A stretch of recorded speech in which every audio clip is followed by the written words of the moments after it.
Urmaktуу Садыр Нуркожоевич, сизди Россияда мигранттардан куттуктайбыз.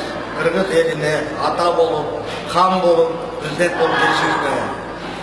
Сизди Кудай колдоп, эл колдоп, ушул даражага жетип, элдин проблемаларын чечем деп, элге көп нерселерди аракет кылып, элдин жашоосун оңдойм деп аракет кылып атасыз.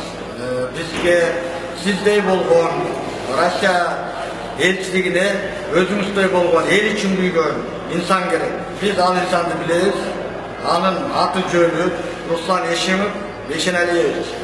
Ал кишини көптөгөн Россияда эмгектенип жүргөн мигранттардын баардыгы ал кишиден жардам алган.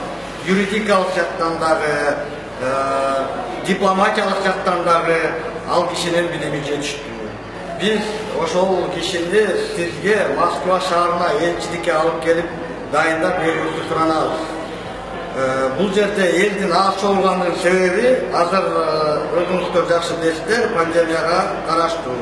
Эгер адамдын колу керек, адамдын үнү керек десеңиздер, чогултуп бергенге биздин кудуретибиз жетет. Москва шаарындагы жүргөн кыргыз жарандары, мигранттардын үнүн угуп, кайдыгер карабайсыз деген ишеничтейбиз. Руслан Эшимовду колдойбуз. Колдойбуз. Колдойбуз.